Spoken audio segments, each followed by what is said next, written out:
Are we allowed to test other people with certain shuyukh, saying, what does this person think about this person? And there's a question one of the brothers asked, so I wanted to answer it. And also it's definitely something that needs to be addressed within the community of Muslims, as this is a major issue that can cause major effects in the Ummah. So his brother asked, he says, I see such and such group of people using quotes of scholars to justify testing other people with scholars. And he brought a quote of Ahmed ibn Abdullah that he said, test the people of Mosul with Mu'afa ibn Imran. If they love them, then they are from Ahl Sunnah, and if they hate them, then they are Ahlul Bid'ah. And just as the people of Kuta should be tested with Yahya. And this is narrated in Sharh Usul al-I'tiqad from Ahl Sunnah wal Jama'ah. So this concept here, what we have is, can we use this athar from some of the Salaf to say that this is something that is now prescribed within the deen? And so when we look at what do we have from the evidences of the Sharia, we have the Quran, we have the Sunnah. We also have Qiyas, and we also have Ijma' of the Salaf al-Ummah, and also of anyone who came after them as well. As long as it doesn't go across any of these things, then these are our evidences.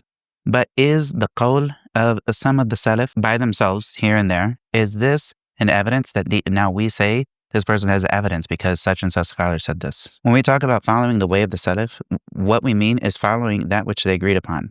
Not that we follow every single view of every single person of the Salaf. No, we follow that which they agreed upon, and if it is in alignment with the Quran and Sunnah, we take it. And if it's not in alignment with the Quran and Sunnah, then we leave it. And they will never agree upon something that is in opposition to the Quran and Sunnah. So if we see that they absolutely agreed about something, then this agreement is what we hold on to, and this is what is called ijma', consensus. This and other riwayat that are like this that say, oh, you can test the people with such and such person, or test the people with such and such person. If they love him, then they're from whatnot. We don't take this as evidence that this is something that we should be doing in this day and age. It's not evidence from the Quran or Sunnah. This is from the ijtihad of some of the scholars that came before.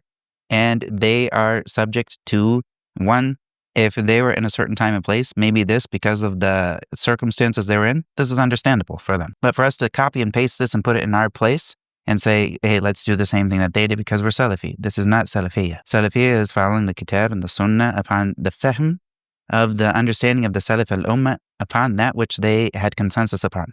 And that which they differed upon, this is the area of difference of opinion that we can look at, and we can accept that there are differences of opinion here without doing tabdi' within these different views. And also, the last of the hadith, he said they even use a hadith, like this group of people. They said in Sahih Bukhari, the love for the Ansar is a sign of Iman, and hatred for the Ansar is a sign of Nifaq. And this is a great hadith. And this hadith doesn't point to what they're talking about, because what we're talking about is individuals, pointing to individuals and saying this person and this person. But rather, this is a name, the Ansar, this is a name that Allah named these people. The people that helped the Prophet ﷺ when he was making hijrah. And also of like the counterpart of this, which is like the muhajirun. So when we have these two groups of people, these people have a shari'i label that is given to them by Allah. And so for us to then say that this is evidence that we can say we can use individuals from certain groups in Jama'at to then make a test for other people, this completely goes against what the Sharia has for us to do, because this breaks up the Ummah. There are certain things that will bring together the Ummah, and these are certain beliefs that everyone agrees upon it and agrees upon its wordings. But when we take different people and we use these as a test, then this is something that ultimately will drive tons of division into the hearts of the Ummah. And this goes against the basic concepts of وَاعْتَصِمُوا بِحَبْلِ اللَّهِ جَمِيعًا وَلَا تَفَرَّقُوا. Allah tells us to hold on to the rope of Allah all together. وَلَا تَفَرَّقُوا. And then don't break apart and go into these different things. This is the key. When we hold on to what is that? The hablillah.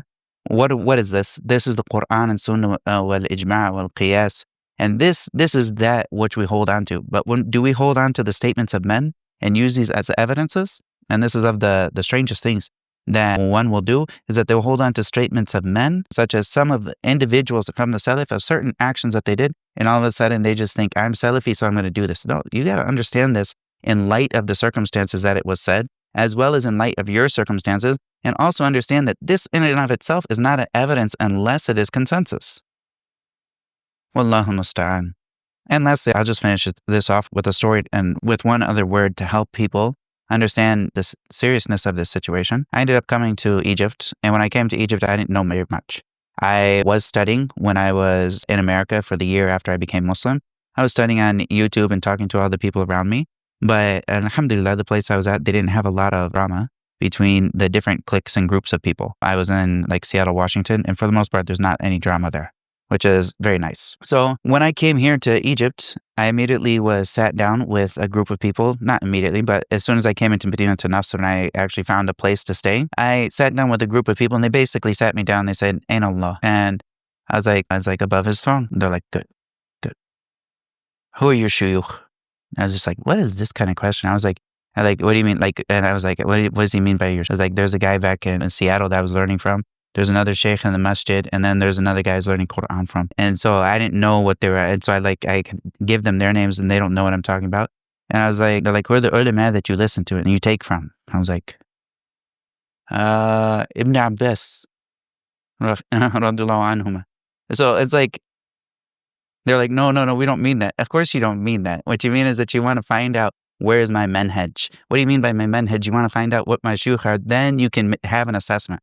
And then from there, then this group of people, they turned out to be some people that were very, very harsh and stern. And even the way that they dealt with me was a very like rough and gruff way when it comes to the amr bil ma'ruf wa nahy anil munkar. Occasionally, when someone saw me and I was just resting on my left hand, he said, "You can't do that. That's like you're like the Yahud." And it's like, okay, and then he gives me the hadith. I don't do it anymore. Okay, great. But like the way that you talk about it to somebody can't be in a way that pushes them away. The person I was with that actually introduced me to this group of people, he actually ran away from the madkhalis, and he ran right into the arms of wishy-washy Ash'aris and Sufis, and I don't even know. But he won't identify with any aqidah that is straight up anymore. And this person actually fell away because of this. And I know another person also, same deal. They went through and they were sitting with a bunch of people that were hardcore Salafis. And at the end of the day, these Salafis with their hardcore misunderstanding of the religion, and it's not that the Salaf misunderstood the religion, no, it's that these people don't learn the religion before they start debating and calling everyone mubtada'. And so then they basically push this person right into the arms of Maturidis. And as much as I can give nasiha to people and try to help them and answer any shubahat, at the end of the day, when this person that say like one of these people was like a new Muslim, and I was a new Muslim as well, and like seeing these people when they don't have a community around them, or all they see of the Salafiyyah is that these people are hardcore maniacs, that they do takfir of people. If they don't do takfir of people, they do tabdi' of everyone. Then this is the worst dawah you can ever give to the most easy and understandable message of Islam. Like Salafiyyah is very simple. I don't have to understand how Allah is the way He is, but if He said it, I believe it. I understand the general meaning, that's it. Let's keep it going. I keep the text going without denying any of it, and I affirm it, and Allah knows the how. This is very simple when it comes to this, and when it comes to a lot of the other areas of what is Iman and Qadr and whatnot. Salafiyyah is very simple. But when you have people that are making Salafiyyah out to be a group of, let's test this person and see if he's on the manhaj. What do you mean by on the manhaj? Does he like Sheikh so-and-so? If he doesn't like Sheikh so-and-so, then he's not. Or they'll ask him about one person that is supposedly like Khariji, and you ask him about this guy, or you see one of his books, what do you think about this guy? If he doesn't say Khariji, all right, then this guy's a Khariji or a Sururi or whatever you want to go on about. This type of manhaj that these people are on, if you ask them what is manhaj, they don't even know.